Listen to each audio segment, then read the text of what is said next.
അപ്പോൾ ഗൈസ് ഇന്നത്തെ ഒരു ചെറിയൊരു വീഡിയോ ആണ്. അപ്പോൾ ഞങ്ങൾ ഏട്ടൻ വന്നിട്ട് ലീവിന്, ഏട്ടൻ UAE ജോലി.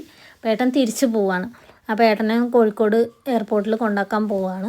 അപ്പോൾ ആ ഒരു വീഡിയോ ആണ് കേട്ടോ. ഏട്ടൻ എന്ന് പറഞ്ഞാൽ എൻ്റെ ബ്രദറാണ്. എനിക്ക് 2 ബ്രദേഴ്സാണ്, ഒരു ഏട്ടൻ ഒരു അനിയൻ. അപ്പോൾ ഏട്ടനാണിത്. അപ്പോൾ ആദ്യക്കുട്ടി വലിയച്ഛൻ യാത്രയൊക്കെ പറയാണ്. ആദ്യം അനിയൻ്റെ കുട്ടിയാണ്. അച്ഛനും ഇത് അമ്മായി, അച്ഛൻ്റെ ചേച്ചി അവരോടൊക്കെ ഏട്ടൻ യാത്ര പറഞ്ഞു. അങ്ങനെ പോവുകയാണ് കേട്ടോ. ആദ്യം വീണ്ടും അവൾക്ക് വലിയച്ഛൻ്റെ കൂടെ എപ്പോഴും അവൾ എവിടേക്കെങ്കിലും പോകാൻ ചിലപ്പോൾ ആദ്യം പോവും കൂടെ. അപ്പോൾ അതുകൊണ്ട് ആദ്യം ഇങ്ങനെ യാത്ര പറഞ്ഞു വലിയച്ഛന്നൊക്കെ പറഞ്ഞാൽ ആദ്യം യാത്ര പറഞ്ഞിട്ട് നിൽക്കണ്ടോ. ആദ്യമാണ് ഞങ്ങളുടെയൊക്കെ എനർജി അവിടെ. അവൾ എല്ലാവരോടും നല്ല ആക്റ്റീവായിട്ട് നിൽക്കണ ആളാണ് കേട്ടോ ആദ്യം.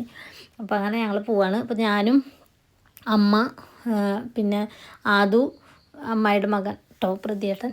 ഞങ്ങൾ കാരണം ഒരുപാട് ലേറ്റായിട്ടാണ് രാത്രി നമ്മളവിടെ എത്തുക. ഇപ്പോൾ ഇവിടെ തന്നെ ഒരു 7:30-8 മണി ആ ഒരു ടൈമിനാണ് നമ്മൾ ഇറങ്ങണത്. അവിടെ എത്തിയപ്പോഴേക്കും 11 മണിയൊക്കെ കേട്ടോ. പെരിന്തൽമണ്ണ നല്ലൊരു ബ്ലോക്കിൽ പെട്ടു. അങ്ങനെ ഞങ്ങൾ അവിടെ ഏട്ടന് 10:30 കയറണമാണ്. എന്തായാലും 11 മണിയാവാറായി ഇവിടെ എത്തിയപ്പോൾ.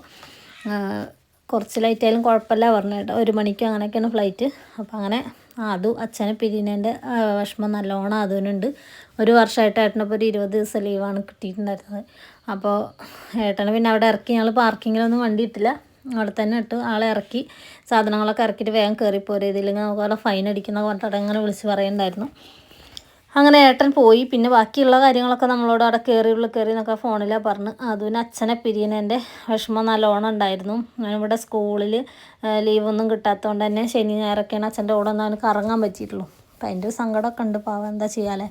അതാണ് പ്രവാസികളുടെ കാര്യം, പ്രവാസികളുടെ മക്കളുടെ കാര്യമൊക്കെ. അവർക്ക് അച്ഛനെ കിട്ടലില്ല. അപ്പോൾ ഓക്കെ തിരിച്ച് ഞങ്ങളിങ്ങനെ അപ്പം തന്നെ കയറിപ്പോന്നു. അപ്പോഴേക്കും അത് പറയുന്നുണ്ടായിരുന്നു, ആൻറ്റി ഇടയിൽ മന്തി കഴിക്കണേ, എനിക്ക് മന്തി കഴിക്കാനുള്ള കട കണ്ടാൽ നിർത്തണേ പറഞ്ഞായിരുന്നു. അപ്പോൾ അങ്ങനെ ഞങ്ങൾ ഒരു മന്തി കടയിൽ നിർത്തി. എന്നിട്ട് അവിടുന്ന് മന്തിയൊക്കെ വാങ്ങിച്ചിട്ടോ. നല്ല അടിപൊളി ടേസ്റ്റായിരുന്നു.